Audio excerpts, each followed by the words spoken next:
ವಿಜಯನಗರ ಜಿಲ್ಲೆಯ ಕೊಟ್ಟೂರು ತಾಲೂಕಿನ ನಾಗೇನಹಳ್ಳಿ ಗ್ರಾಮದಲ್ಲಿ ಪಿಎಸ್ಐ ಗೀತಾಂಜಲಿ ಸಿಂಧೆ ಮತ್ತು ಸಿಬ್ಬಂದಿಗಳು ಮಿಂಚಿನ ಕಾರ್ಯಾಚರಣೆ ನಡೆಸಿ ಅಕ್ರಮ ಪಡಿತರ ಅಕ್ಕಿಯ ಜೊತೆ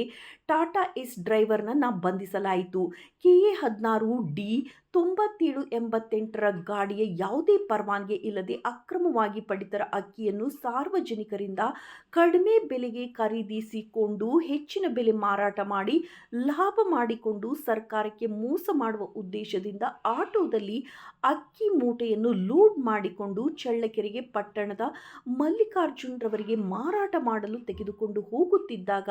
ಖಚಿತ ಮಾಹಿತಿಯ ಮೇರೆಗೆ ಶ್ರೀ ಬಿ ಮಂಜುನಾಥ್ ಆಹಾರ ನಿರೀಕ್ಷಕರು ತಾಲೂಕಾ ಕಚೇರಿ ಕೊಟ್ಟೂರು ರವರು ಕೊಟ್ಟೂರು ಪೊಲೀಸ್ ಠಾಣೆ ಪಿಎಸ್ಐ ಗೀತಾಂಜಲಿ ಶಿಂಧೆ ಹಾಗೂ ಸಿಬ್ಬಂದಿಯವರೊಂದಿಗೆ ಪಂಚರ ಸಮಕ್ಷಮ ದಾಳಿ ನಡೆಸಿ 760 ಕೆಜಿ ಪಡಿತರ ಅಕ್ಕಿಯ 21 ಮೂಟೆಗಳು ಲೋಡ್ ಇದ್ದ ಮೇಲ್ಕಂಡ ಆಟೋವನ್ನು ಪಂಚರ ಸಮಕ್ಷಮದಲ್ಲಿ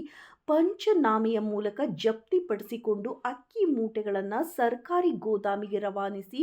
ರಸೀದಿ ಪಡೆದುಕೊಂಡು ಪೊಲೀಸ್ ಠಾಣೆಗೆ ಬಂದು ಆಟೋ ಚಾಲಕ ಡಿ ಶ್ರೀನಿವಾಸ್ ಮತ್ತು ಪಡಿತರ ಅಕ್ಕಿ ಖರೀದಿಸುವ ಚಳ್ಳಕೆರೆ ಪಟ್ಟಣದ ಮಲ್ಲಿಕಾರ್ಜುನ್ ಇವರ ವಿರುದ್ಧ ಕಾನೂನು ಕ್ರಮ ಜರುಗಿಸಲು ನೀಡಿದ ದೂರಿನ ಮೇರೆಗೆ ಈ ಪ್ರಕರಣ ದಾಖಲಿಸಿ ತನಿಖೆಗೆ ಒಳಪಡಿಸಲಾಯಿತು. ವರದಿ Prakash TM, BSP news, Vijayanagara ಜಿಲ್ಲೆ, ಕೊಟ್ಟೂರು.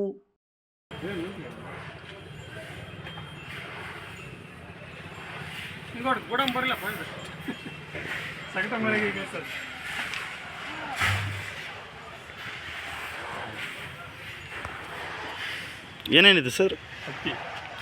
ಅಕ್ಕಿ ಚೀಲ